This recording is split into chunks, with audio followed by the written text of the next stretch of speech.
year ago, the heads of American Express and General Motors seemed as though they were as secure as Mount Rushmore, and they're gone now. We're talking about saving the company here, folks. We're not talking about the difference between a factory in America or a factory in Korea. This company is not an opaque fortress. We've got thousands of employees, we've got customers, and when we start to make missteps, people start to talk.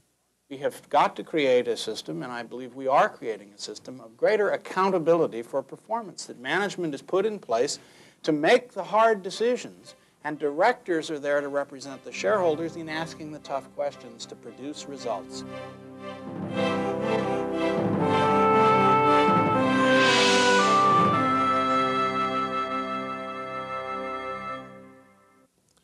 Good day and welcome to On the Issues, a provocative discussion of 4 of the most controversial issues facing American business today.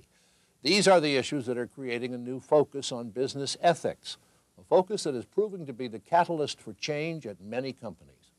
With me now is Sean O'Malley, Chairman and Senior Partner of Price Waterhouse, which is the underwriter of the On the Issues series. Sean, thank you for joining us today. It's good to be here, John. On the Issues tackles 4 critically important issues in business today: business people in politics, women at work, corporate governance, and product liability. Why were these topics chosen? Why are they important? Well, I think they're important for a variety of reasons, John, but principally they're very important to the business community at this point in time, and they're important to a larger audience, to society at large. We felt it was important for Price Waterhouse to provide the kind of forum where debates could go on about these issues. And hopefully out of those debates, perhaps solutions emerge. Why is Price Waterhouse involved in this? Well, these are issues that are also very important to our clients and to our people. And we felt that it was a leadership issue for us to support this kind of effort. We also think it's important that these issues be discussed in other forums, for example, in our colleges and universities, where tomorrow's generation of business leaders are studying the issues today. What do you and Price Waterhouse hope to accomplish with this? Well, to get this discussion out in the open so that a lot more people can understand that these business issues, the ethical issues that they face, are not up and down, yes or no issues, that they're very complex issues. And we feel that if they are discussed, we'll get closer to solutions. From a Price Waterhouse standpoint, we're a firm that's built on integrity and independence and objectivity. And this just seemed to us to be the right thing to do at this point in time. Sean, thank you very much. And now, On the Issues. Price Waterhouse is proud to support On the Issues, a discussion of business and ethics that's not about easy answers, but difficult questions.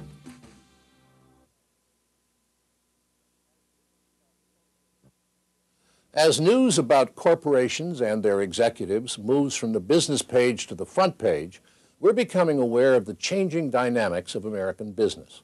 Corporate chairmen and chief executives who once seemed unassailable are toppled from power. Powerful new forces are at work in today's corporations. Shareholders, management, employees, inside directors, outside directors, and the community at large all have a vested interest in the successful operation of a company's business. But how does a board of directors resolve these conflicting responsibilities? How is that accomplished in the face of escalating executive compensation, global economic pressures, and discontent in the ranks of shareholders who have become increasingly powerful? In this program, On the Issues has gathered business executives, activists, shareholders, government leaders, and others to sit as the board of directors of an imaginary corporation.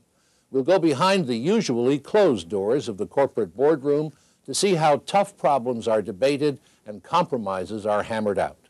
Let's look in now at battles in the boardroom. Our moderator is visiting professor of law at Harvard University, Elizabeth Warren.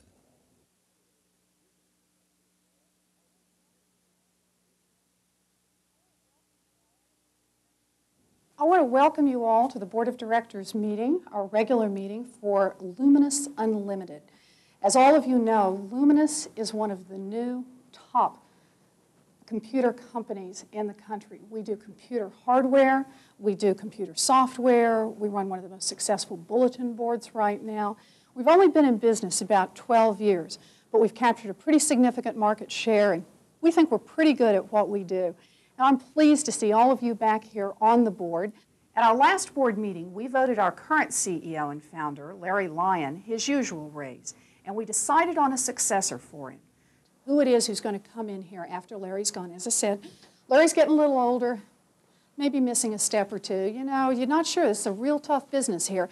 So Joshua's the one who headed up the committee, several of you were on it, to pick out the successor.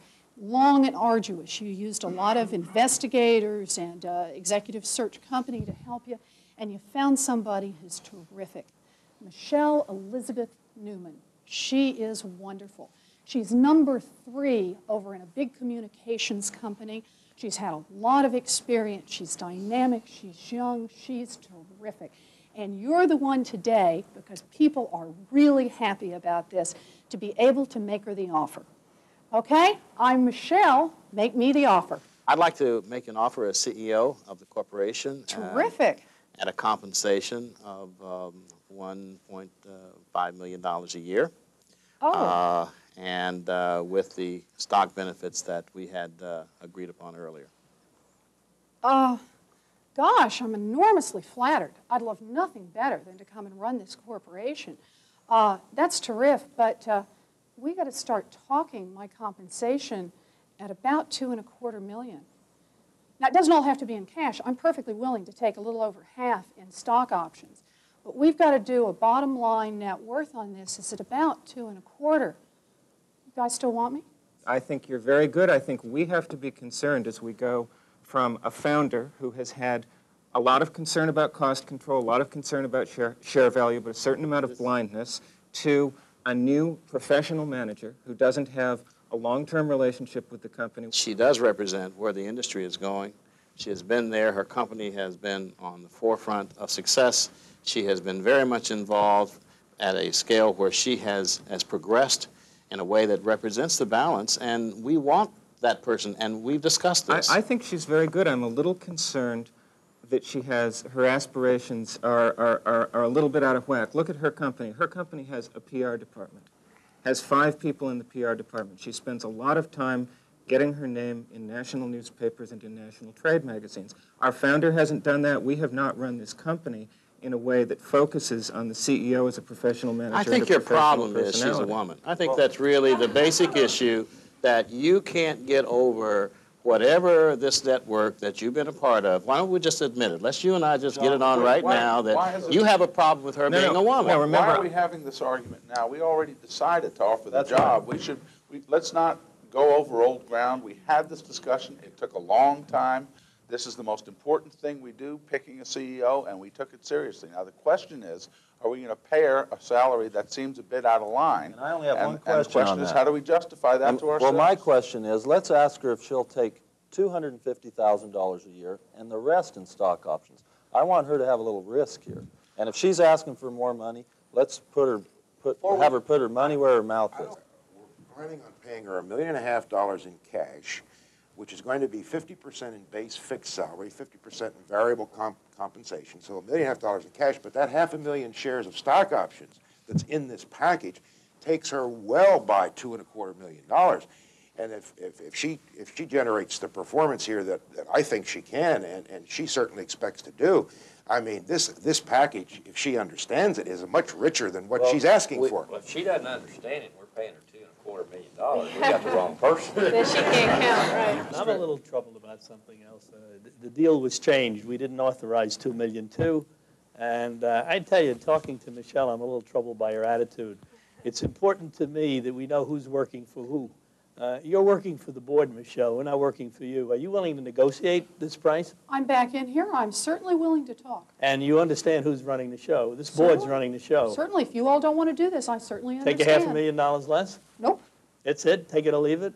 I'm sorry. I know what I'm worth in the marketplace. That's all. I'm asking a simple question. I'm not mad. That's fine. I'm not taking it. Good. Are you saying, Michelle, that you can't struggle on $750,000? Look, let me put it this way. I make $1.5 million right now over at Megacom in the #3 position. But it is, let me just make it clear, it's a very secure position. I know people there. I know what I'm being groomed for Jim there. pointed out. Just a minute, it looks good. Let me tell you about this. If I come here to take less money, you know what this business is like. It looks like I'm a loser. It looks like I got squeezed out. And worse yet, it looks like you guys take the rejects, the seconds, the thirds. You pay me big, and look what you're going to get for it. One of the best in the biz. Jim pointed out your options could be worth millions. Why don't you take a little risk with us I got to here? have some basic, a little risk, more than half I said could be in options. I just want the cash. We'd like to talk about the possibility of putting together an options package that would signal to the world that you are a very important player. An options package that is more generous than most in terms of its upside potential. But we also have to tell the world that this is an evolving company. It's gone through its entrepreneurial stage. The founder's done a great job, and we're really happy with what he's been able to contribute, but he's moving on, and it's time to find someone who can move us to the next plateau and is willing to bet that she can. Okay, all right. I'm willing to talk to you, Mike, and we're willing to negotiate.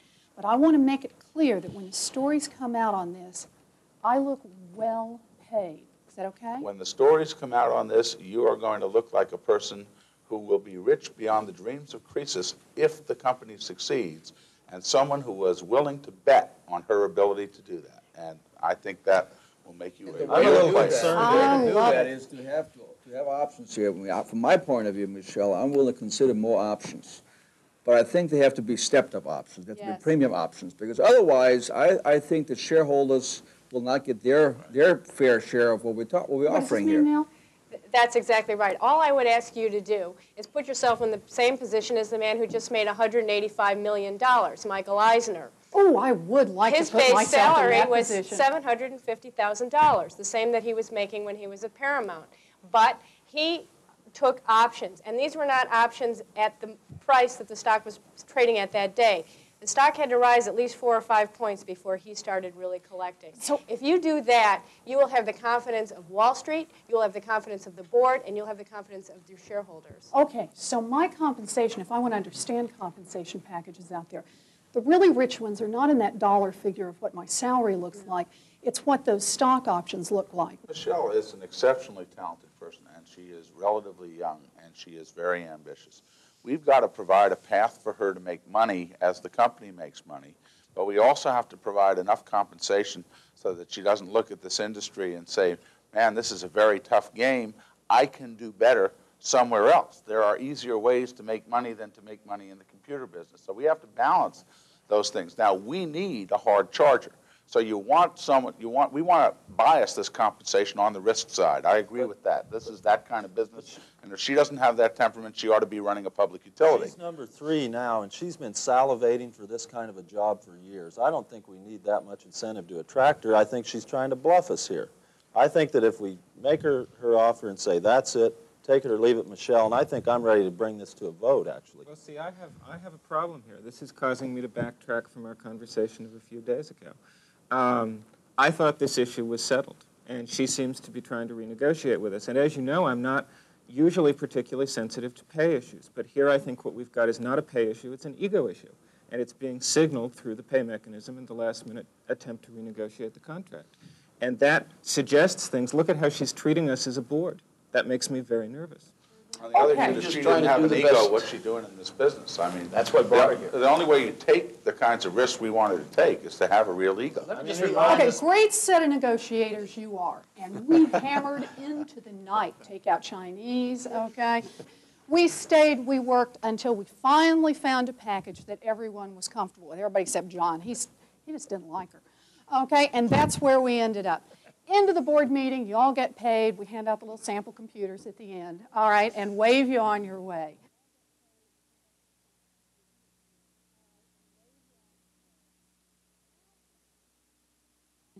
Now we're back, okay, about 3 months later for our next meeting.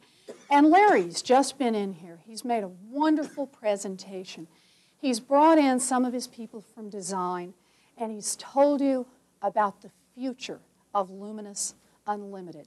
He's told you where it's going with his Illuminati project. He says, this is the project. He's shown you a little prototype What this is this is a portable computer that does all the regular things that computers do.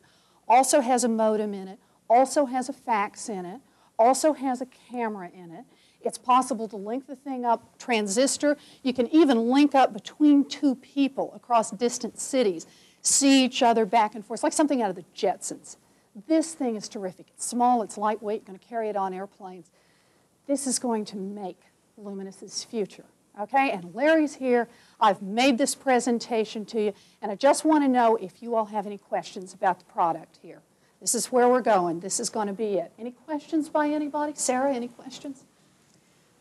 I don't pretend to be, as I'm sure a number of other board members don't pretend to be, technologically proficient to the level where I could pick out something that you've made in your presentation that I've missed, but I think that there is still a role for people like me on boards because, of course, you have to sell these items to other people, and so perhaps one of the ways I can be useful is to ask you questions from perhaps even an ignorant point of view, because if you can explain them to me, I think that's a good discipline, and perhaps fair enough. What would you like to know, Sarah? I would like to know what information you've gotten from people outside the company to analyze the prospects of this idea. Sarah, this thing is really deep secret. I mean, if this thing starts to leak outside our company, the Illuminati is going to be over at Apple or IBM or so. It's a bunch of sharks out there, I understand that, but one of my concerns is I've never participated in a board meeting where a CEO has presented a project where they say the prospects are bad.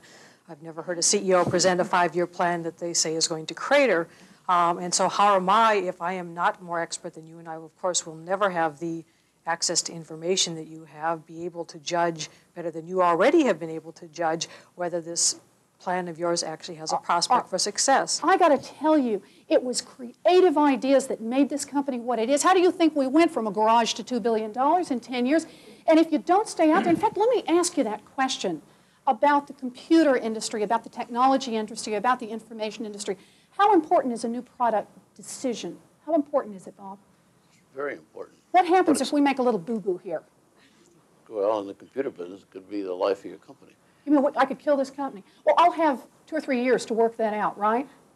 At most. How long am I going to have now? 6 months. 6 months, okay. We got to make it and run. I'd like to speak to the whole board here because, Larry, you built this company. It's really your company. It's not our company. We've bet on you before. Your products have been there, and I think we just owe it to you to go with this. Come with me. You're my guy, Ralph. That's right. That's right. You that's nominated right. me. That's right, and that's why we're here together. Okay. You know, Michael. It once was Larry's company, but he went out and got a lot of other people's money into it, and they own it now, and Larry is on the way out. Well, Larry, I've looked at your stock option package, and I think you really do want to go out in a blaze of glory here, and that is to get this announcement out, kick up the stock price, and goodbye company. So I'd like you to fix, when you check out of this company, fix the date and take exercise your options, and then we'll make the announcement of this particular product. So you want to know I really believe that it'll sell, not just that it'll boost share price. Exactly. I'm very nervous. That's why I voted against the person who's going to take your place, a stock option package. I think that it has these packages have negative short-term impact on CEOs trying to kick up the stock price. The dark side of the stock option? Oh, absolutely. That's why I voted against it. I'm much more interested in long-term performance, and I'm very nervous about what you're doing here with this board. Okay. Anything more? Let me ask you this question. At this point in time, given what you've heard, Alex, would you conduct any kind of independent investigation? I wouldn't mind hearing from another team within the company, getting their assessment as to what they think of it. No problem. Larry will bring a team in right away. That would be helpful, just to understand the relative risk and the relative potential of this project. Any problem with that, Neil? Larry's going to bring in a great team. He'll get them ready, of course, before he brings them in. Well, I might like to talk with some of the other people that I would choose in the company as well. You're going to go out and make an independent investigation at this point now? Yes. You yes. are? Yes. Interesting. I'll go talk to some of the other employees. If we aren't worth our salt as directors, we can do a pretty careful cross-examination right here in the boardroom. We can get people in who have been working on this project. We can listen to them talk. We can see if what they're saying makes sense and whether it connects up with the other things that are being said.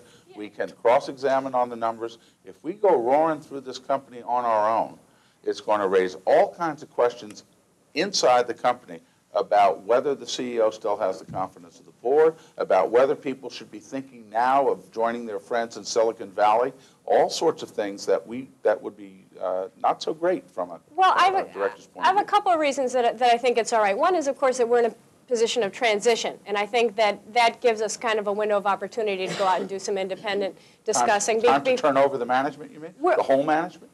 No, we just want to go around and get people's opinions about what's going on as we're bringing in a new CEO and as we are trying to restructure the company. So I think that's one thing. But I'm a little bit concerned just because we didn't hear about this big project. They must have been working on this for a couple of years. I don't want this to be another smokeless tobacco like they had at RJR Nabisco, where the board of directors was out on the golf links all the time and they didn't know anything about it. Fine, so we shouldn't vote on it today and we shouldn't whitewash it, but we can do what we need to do within our roles as directors. Well, but not if we let Larry just pick the team that comes That's in. right. I think the point is that we have to make sure that every component of the company that was involved with this is represented in those we cross-examine, because there may be a problem in marketing but not in production, and if he doesn't want to even think about, much less deliver to us, the marketing people, we won't know that. I haven't got the time to sit here for a day or 3 days.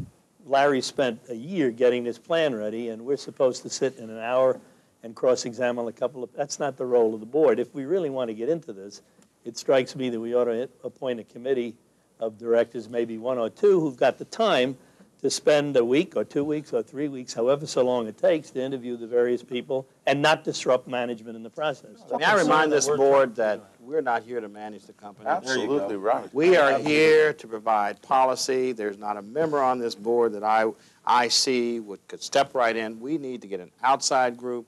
They are professional. They do not carry secrets around, and we can get to the bottom of this. And I would say to my colleague, Ira, this is the life and death of the company. If you don't have time, why are you on the board? Well, I've never seen anybody sit in this boardroom. You and Boone are the first ones at 3 o'clock to tell me about your airplanes and that you got to get out of here.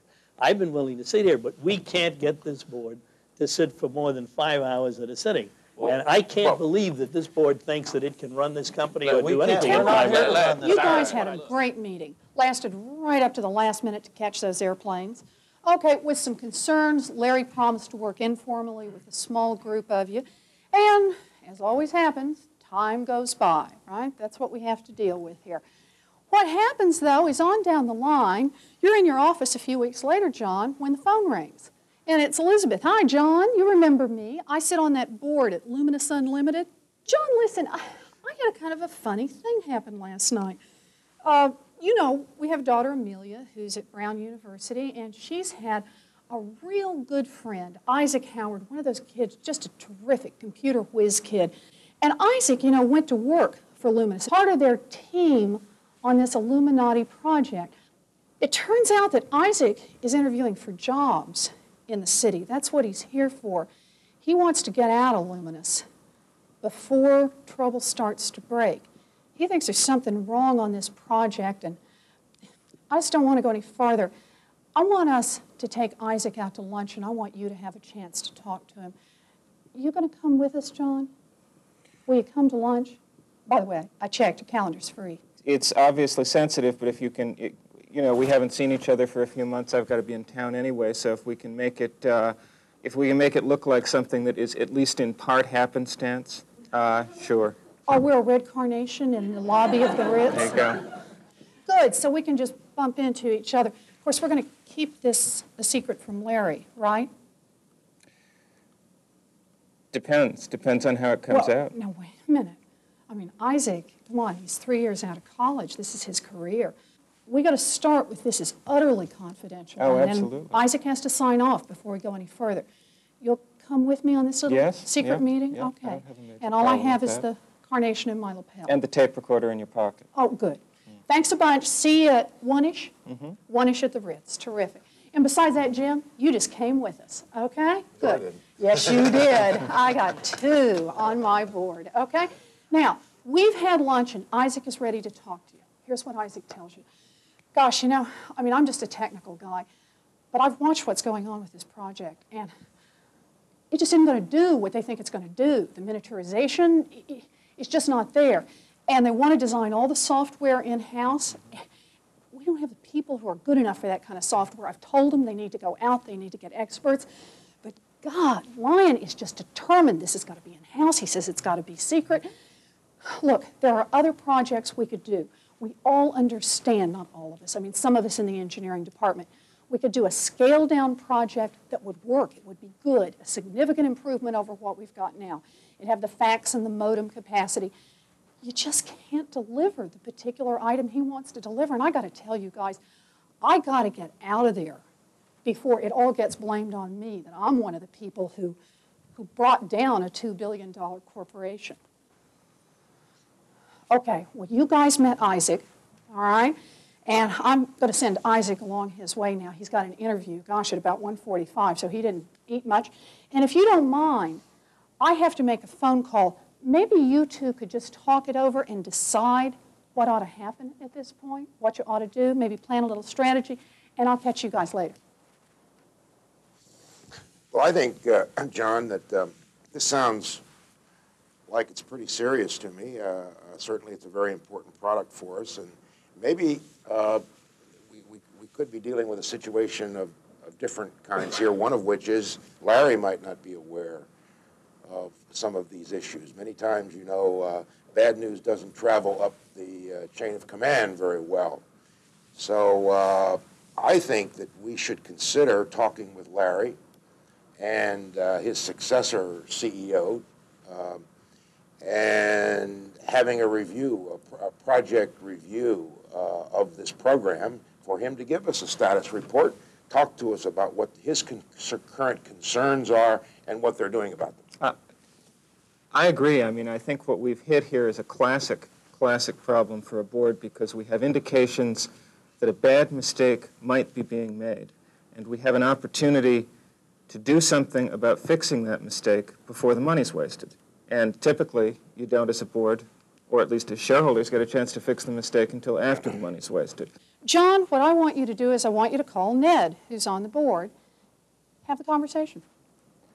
Well, Ned, I've brought you up to date on what we heard from the employee, and the reason I'm calling is I'm a little concerned about the politics of the situation. I don't want this to become something bigger than it has to be if, in fact, it's nothing other than a disgruntled employee. On the other hand, if it is something big, I'm very concerned about going straight to the CEO and senior management at this point because I think that I've seen a couple other companies where as soon as that message was sent, they got themselves in gear, and there was the beginning of a real war between certain members of the board and the CEO and the management team who had bought into this product. And you think of a couple companies in the computer industry in our own industry, where that's happened in the last couple of years, and a couple of other cases in which the problem has been solved precisely because the outside board member did not go to the CEO early on. Well, my response is that you need a group of outside directors only to be brought into this, either through some phone calls or the like. And if the outside directors, I've always thought, should have their own counsel, I think it would be a good time now for the outside directors to implement that suggestion and then let the outside directors ask for a review and then launch their own check. Now, I'm going to have to change you in an alternative life. You were never on this board, okay? Erase that part of your memory, please. Nell, in fact, is one of the big institutional investors. And what Nell does is Nell has seen to it, quite frankly, Ned, that you got onto this board. That was part of the understanding. You are her designated representative here, if that's fair. Now, it's about 2 weeks before the meeting. You haven't heard anything yet about this other than just something funny's going on in Luminous Unlimited. Now, give Ned a call. Hi, Ned. How you doing? I'm doing just great. I noticed that a couple weeks you got one of those board meetings, and I wondered if there's anything that we needed to go over before you go to the board meeting. You know, the company's performance has really been shaky, and I have been reading the trade press, and I'm a little worried that this new project they've sunk all the money into just might not pull it out for them. Well, that's just why I want to carry forward a plan that we've discussed in the past of activating outside directors, of operating as a additional check on the CEO, on performance, and on this new project. But I want to ask you, did you follow through with my recommendation that the outside directors meet privately at each board meeting? I have not been able to do that, and I'm going to use your call and the concerns, which I also share, as the catalyst to in fact get that done. Now, do you want any more information? I want to talk to Larry. You want to talk to Larry? Will Larry talk to you? Yes, I How think come? he will. Why does he take your calls? You know, he doesn't take much of anybody's calls. Why does he take your call now? You know, a year ago he might not have taken my call, but the times have changed. And what's changed about him now? Well, let's see. A year ago, the heads of American Express and General Motors seemed as though they were as secure as Mount Rushmore. And they're gone now. And why? A large part of it is because the institutional investors have awakened to their responsibilities and their power to do something. Okay, hi Nell. What can I do for you? How's it going there? Haven't seen you on the golf course recently. Well, that's because I'm taking care of all the teachers and the firemen and all of the other people who would trust me with their retirement money, It's Larry. a tough business out there. I got to tell you, myself, I put in about 65, 70 hours a week on this business. Do you? Well, I'm glad. I just want to make sure that you're spending that time correctly. I'm doing my best, Nell. Tell me, Larry, I've been reading in the trade press that you've got what is called vaporware. You keep promising that it's going to come out and it doesn't come out. Nell, you know the computer industry. I mean, is there ever a time when there isn't conversation? It's part of what makes this business fun. Well, I'm glad it's fun for you. It's getting a little less fun for me as an investor, and I'm wondering more specifically what you're going to do about it. The most important thing to me, to my mind, in determining the success of a corporation is the way it deals with bad news. What I don't want to have here is a new Coke problem or an O-ring problem where nobody wants to tell you. Tell me exactly the kinds of problems that you've been facing with this project. Well, we've had some problems, a little behind our expectations. A lot of our R&D money went into this, but we're not going to have that kind of a problem. I brought out 3 very successful products before, and I can do it again. You happy now? I think I'd like to meet with a committee of your independent directors. Really? And will that happen? I hope so. What do you think, Ira? Is it going to happen? I think in 93 and 94 it will. Yes, I think so. You guys are not as friendly as I used to think. Who? You independent director types. What happened here? Well, I think we're beginning to recognize that we have responsibilities to somebody other than you, namely the shareholders, and especially large shareholders who show up and would like to know what's happening. Look, now, if you're worried, how come you don't just sell the stock? I mean, you're smart. You pay the fees, sell the stock. I have about $100 million worth of your stock, Larry. It used to be $150 million worth, but now it's $100 million. You sold? Oh, no. It's just gone down. Yeah. Not to worry, it'll be $2 million soon. I am not an index fund, but I am so heavily diversified, I might as well be. The transaction costs involved in my selling out of your company and finding other places to put my money as the fiduciary for a $30 billion fund make it just about impossible for me to sell. And besides, I want to stay in and make it better. Okay, we're in this ride together. You bet we are. Is that what it is? For better or for worse? For better or for worse. It may be a shotgun marriage, but it is a marriage, and there is no possibility of divorce. All righty. I understand where you are. It's now gotten to be the day of the board meeting. You've heard. John's called, okay? He's called and he's called. It's about 2 hours before the board meeting, and Larry Lyon comes to see you, John. I want to get this straight, John, what's been going on here. I put you on this board. You and I have been friends. We were friends from college. We went to the same MBA program together. I got you here. I gave you, as you recall, a big leg up in getting into this corporate world.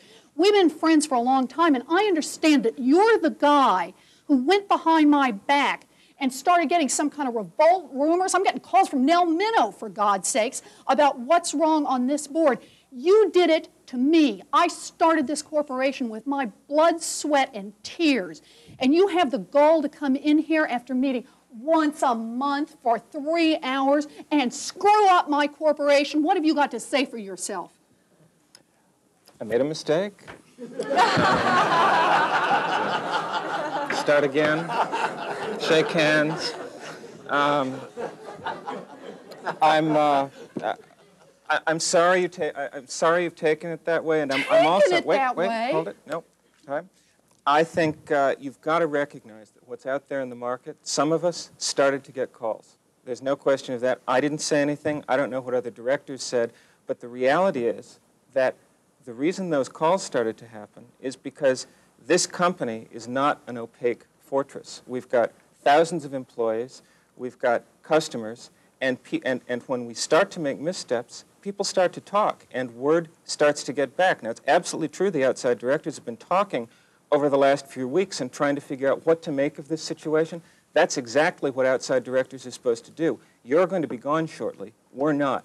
We carry the liability on our shoulders, and it is absolutely our job to figure out what to do on a going forward basis, given where this company is. And by the way, when this meeting starts, we're going to expect you to answer some pretty tough questions about the state of product development, because that's where the concerns seem to be. This is my company. It was your company.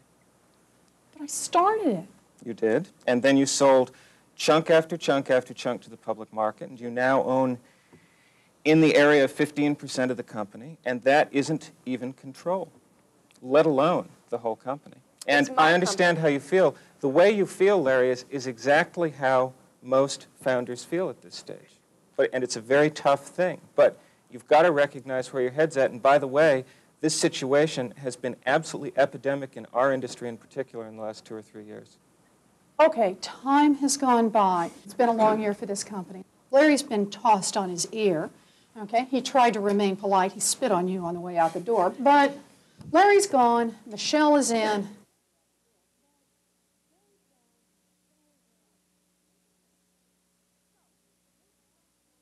So, we've been going forward. We've been having these board meetings about a year. We've gone through that 1.5 years, okay, that we're on down the line now.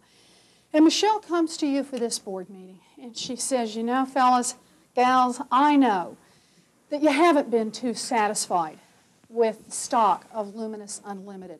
I got to tell you, I personally am not satisfied as CEO of this company, and I want to do better here. And I figured out finally the way to do better. The answer is we want to close the domestic factory here, and we want to ship the production end of it, you know, putting the chips and the wires and that part, over to Korea. I've explored it. We can save costs enormously. That's what's going to make the difference between about 6% profit and about 12, 14. If my projections are right, we may go above that. Okay? We can lower our prices. All we have to do is just close that plant. But I realize it's important, and I want my board of directors in on it. How do you feel about this, Alex? Well, it's a tough decision, obviously. My recommendation to you would be that if there's no way to accomplish the same results domestically, you ought to go do it. I have a number of questions. The first question is, what have we done by way of training? What has been our investment? It's been very low. We've talked about it, and there's been a resistance to training the workforce. Have we looked at how we can alter the type of force? How many part-time workers do we have? I'm not convinced that that is the answer, because the cost of closing, the cost of startup, the total capital impact will put us behind the 8 ball. So we're not going to be competitive in closing because of those additional costs. Yet we have a very loyal workforce. We've had a workforce that has worked with us before. And now you're telling me, and the CEO, Michelle, is telling me that we have to take this drastic action. I am not at all convinced that we've done what we should do with the people we have, and that we've gone through other measures that can get us there the same way. And I don't see the numbers reflecting the additional capital investment. Jerry, how do you feel about this? Well, it depends really how strong the revenue potential is now. If we're really so convinced that the company's growth on the revenue side and the sales side has good potential, then maybe we have to make some moves like that. But if we do, I certainly don't think that when it comes time for your bonus and your compensation with layoffs and whatever, those should be granted. Hey, wait a minute, guys. The agreement was my compensation is tied to stock price. Wasn't that precisely what each of you asked for? And this is going to make stock price go way up because it's going to show this as a much leaner, more profitable company. You guys structure the compensation. I'm sorry, a deal's a deal here. No changing, Jerry. Well, not necessarily, and I don't know how long a period it would take for the stock price to go up. Oh, it's going to go. What do you think on this kind of news, Mickey? I don't know. We're going to take a write-down that is so bad that our equity position is going to be really terrible. You mean because of these because plants of the write-down and and the closing of the factories? Is it possible just to move part of it abroad and keep part of it here? Well, sure. We could get rid of 7,000 jobs instead of 14,000. But you've also got another factor. That great market in the Far East is not all that we say it is. The costs are increasing there. So I think we need to take a look at the trends to determine if that is, in fact, the panacea to solving our problem. I don't think so. Well, get in this argument. Well, I think it's a no-brainer because if our choice is between 6% profit and 12%, 6% is what we get on a Treasury bill. Our shareholders are going to be gone, and we're going to have to lay off everybody. So we're talking about saving the company here, folks. We're not talking about the difference between a factory in America or a factory in Korea. If we don't do this, we may have to really talk about some layoffs, and I think our chairman should get a bonus for this. I'm not convinced that this isn't being looked at very mechanically. I can describe a company in another industry, not this industry, but a fast-moving industry, very devoted to employees, very devoted to community, new CEO, cut back on all of those issues, all of the employee training, all of the employee benefits, stock price went down. You always want another study and another study. It's ready, aim, aim, aim. We've got to pull the trigger here and do this. We're going to lose the company. Look, there are two ways to do this, as I understand it when I read the report. One way is we ask people to take early retirement, and that's going to cost us a lot of money. I mean, we're going to show a big deficit for the quarter. The other way is we fire them. Now, how are we going to do that? Well, we don't fire them. We don't fire them. What do we do with them? We treat them fairly, is what we do with the employees. What now, are we it may going to be do? that you have to shut down, but you're going to have to deal with the employees on a fair basis. What does that mean to deal with the employees on a fair basis? Boone, these are people who've worked in this company since it started. That's right. You got Well, a real there's already a plan in place for their retirement. Now, if we're getting ready to early retire them, well, These are manufacturing workers. Well, you implement a plan that's a fair plan that you feel comfortable with, that this board feels comfortable with. What makes it fair? Just describe to me generally, what kind of things go into a plan to make it fair? Well, Fair, they're losing jobs in an economy where there aren't any replacement jobs. What's fair, Boone? Well, you're gonna look at your, the employees will be looked at very closely in all categories, and service will be very high in the evaluation, and you're gonna have a internal group headed by your human resources. Boone, we're shutting the thing down. No, you're not going to shut it. No, you're not going to shut it down that quick. I mean, it's going to take a little while to do it. Granted. So you're gonna come with another study for John and me on this deal that I'm going to have to see what your personnel looks like. You tell me soften the hurt, but it's still going to hurt? Sure, it will hurt. Let me make this real clear. It's profit projection, but the numbers are good. These are steady numbers. It's profit projection, not life or death, profit projection against, on the other side, American jobs. How do you make that decision, Jim? Well, you've got another factor you've got to take in it. You positioned it, Michelle, as a profit increasing, enhancing mechanism to do this. But you've got to look at this from a competitive point of view. If there is no way to do this domestically, other than to achieve this low-cost level in the industry, to do that domestically, then competition is probably going to do it. So the consequences if you don't do it on a global basis is you could be faced with a major loss of market share and a business disaster on your hand downstream. You have to think of it from that point of view, not just can I, in the short term, increase profits by doing this. It's important that you be the low-cost producer in this market. How you feeling, Sarah? And you get there first. How you feeling, Sarah? I am very pleased with the discussion that's going on because I think that one of the roles of a board is to ask management tough management questions. And a lot of the questions you've been hearing are questions that ultimately I think you will have to decide, but we are here to ask you. It's only by watching your reactions that we see. Have you done your homework? Are you defensive? Have you looked at the political side? Can we survive in Washington if you make this decision? Will we have other problems with our other unions?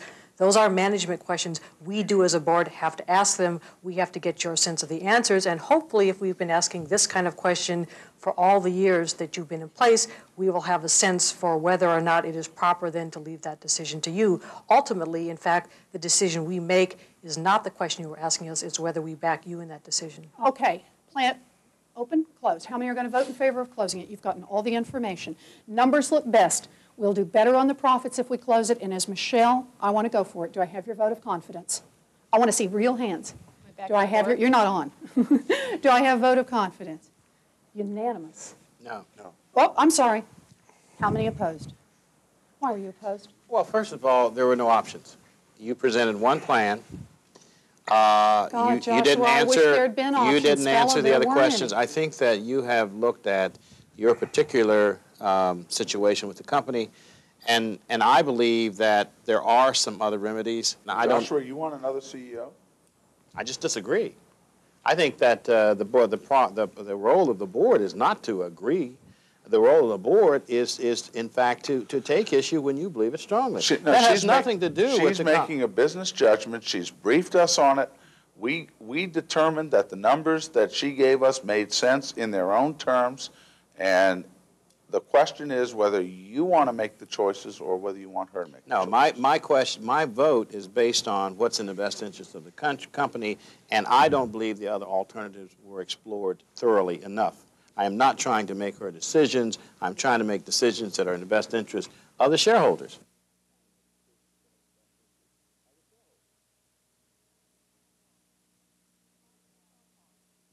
Time has gone by. We moved the production facilities to Korea. We've cut our workforce by 80% domestically. We continue with our scaled-down Illuminati project. No big troubles here and there, although there's some changes in the board. Nell, you're still not on the board. Ned, you're not on the board. Sarah, you were never on this board either. I just got thrown okay? off. No. And John, you're not on the board. What you all do is that you all head up institutions that own a lot of stock or mutual funds, the kinds of places that are doing a lot of this stock for other people. Okay, in the last year and a half, we closed the plant, we got out. We've had some improvements, but all four of you in particular are concerned. You're deeply into this stock. You got a lot of money tied up in it, as Nell said. You're married to this company, like it or not. We're deeply concerned, you four are deeply concerned, but it's just not going anywhere. So what I want the four of you to do is to go out to lunch together. Talk with each other about what the right answer is here. What do you propose? What are you going to suggest for Luminous Unlimited? Well, first we're going to have to talk about whether we need to file anything with the SEC. You guys file on lunch? I'm just the moderator asking these questions. We don't go to lunch if we have to file. Yeah, we have to Chairman, file. do they have to file to go to lunch? Whenever groups of It's a cheap shareholders lunch. get together to form a group for purposes of taking control or influencing control of the company, they must make a disclosure so that all the little shareholders will know along with You mean the they big have to invite everybody to lunch? No, they can have lunch with one another and can have a discussion without a filing obligation. The question is, have they formed a group to try and take control of the company? They just called each other and said, you want to have lunch and talk about trouble? Purely a lunch date and a discussion of the company and its performance wouldn't trigger a filing requirement. Those rules once required that, and they've been changed to allow those discussions to occur. We've had a change in the rules recently. Yes. Okay, so now you rarely get advisory opinions quite this clear. From my attorney here. So we're going to have lunch, and I think just to be on the safe side, maybe what we should talk about is whether we want to file a shareholder resolution, because that's something that we certainly are all entitled to do. Before we go that route, I'd like to do something like see if we can share some information on what we think the structural problems are here and try to have some talks with the board members. I would hold the shareholder resolution route out as a threat if we can't get some meetings and can't begin to get some conversations going, but we could be wrong. We better file them now because the deadline is quite a way in advance of the meeting. We better file them now and then call them because it's been my experience that they return your resolutions phone may be a calls. possibility that will come out of this. Anything else? What kinds of resolutions? Can you just give me some ideas? Nothing too technical. What kinds of resolutions might come out of this? I will file a resolution that would amend, if it got 51% of the vote, would amend the bylaws of the corporation to require that corporation to allow the institutional investors to comment about the corporation's performance in the proxy. In that way, all the small shareholders now get a crack at the big shareholders' opinion and disappointment, and would also require the independent directors to comment back about that performance and get a debate going for all shareholders to read. And a bylaw amendment is mandatory, and so I will file that, and then I will try to solicit votes. Any other specific suggestions you might want to make? I think, in fact, the specifics are less important than the general point, which is that shareholders have to make clear in one of the many ways that are available, although there are legal problems, to the board that they are watching and that they care, because we do all recognize that a board is a small room of people who will inevitably know management better than they know us. It is easy to identify with someone you see in person. It is hard to identify with a bunch of faceless pension funds. So what we need to make clear to the board is that not only is there pressure from management to listen to them, there's pressure from us for them to act as a board, and there are many mechanisms to do that. Okay, good lunch. You've all decided Nell's going to make the phone call. John had said, way to do it is let's make a phone call here, right? Okay, call Michael. Tell him, lean on him here, Nell. My name is Nell Minnow, and I've been talking with some of the institutional shareholders who together hold about 25% of Luminous.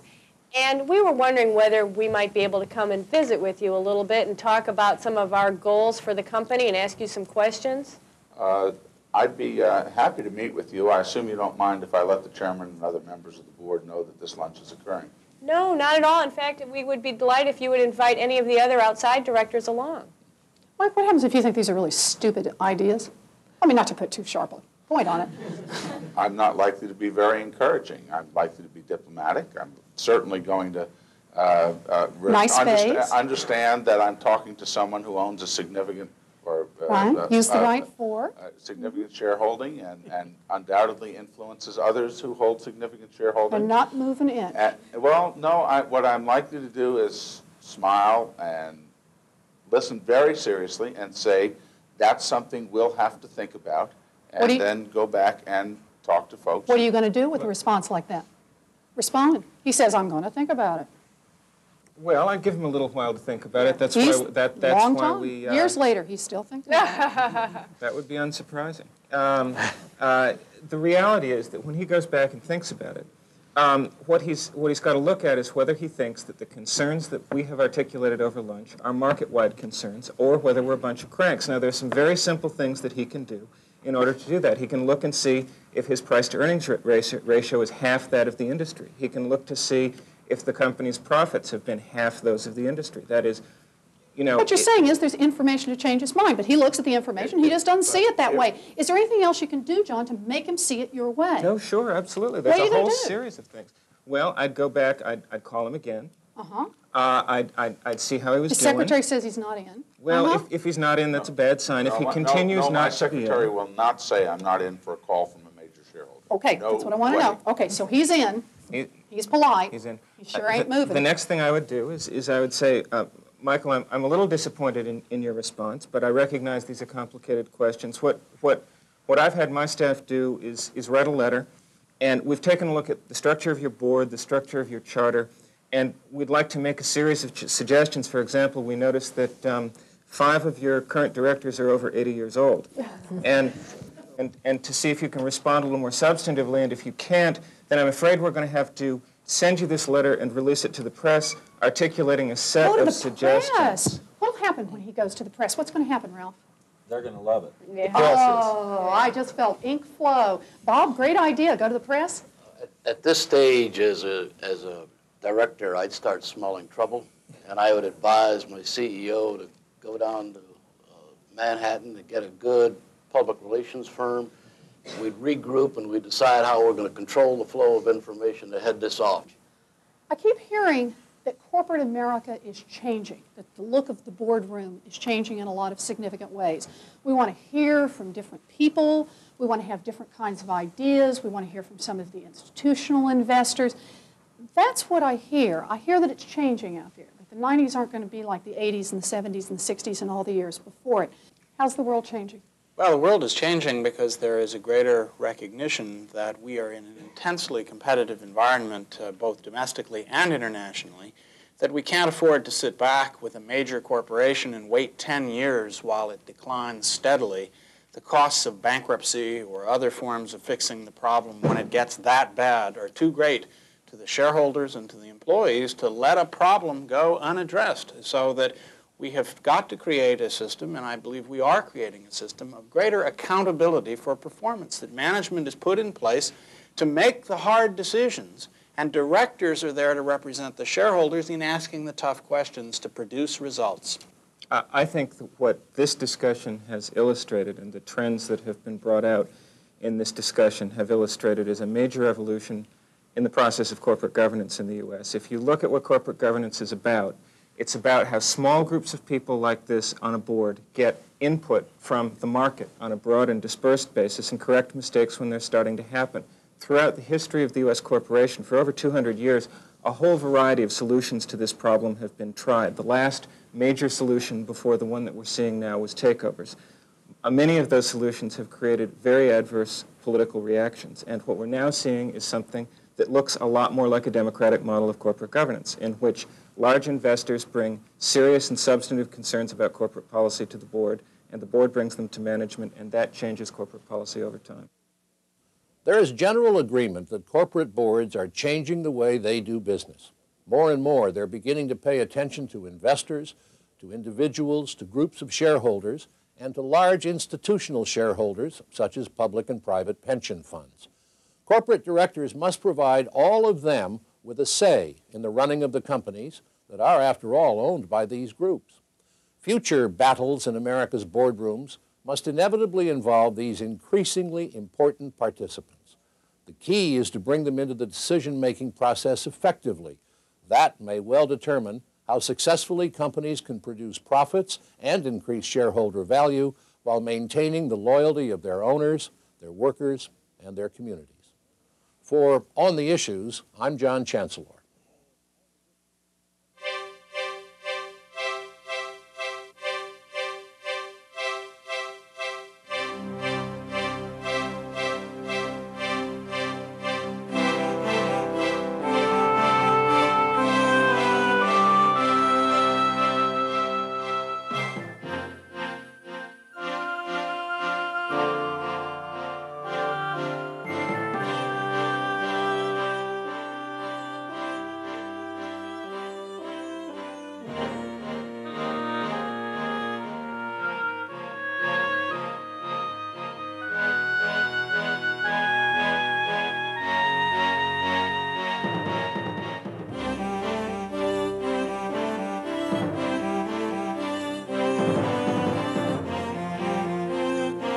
On the Issues was produced by Alvin H. Perlmutter Incorporated, which is solely responsible for its content. Price Waterhouse is proud to support On the Issues, a discussion of business and ethics that's not about easy answers, but difficult questions.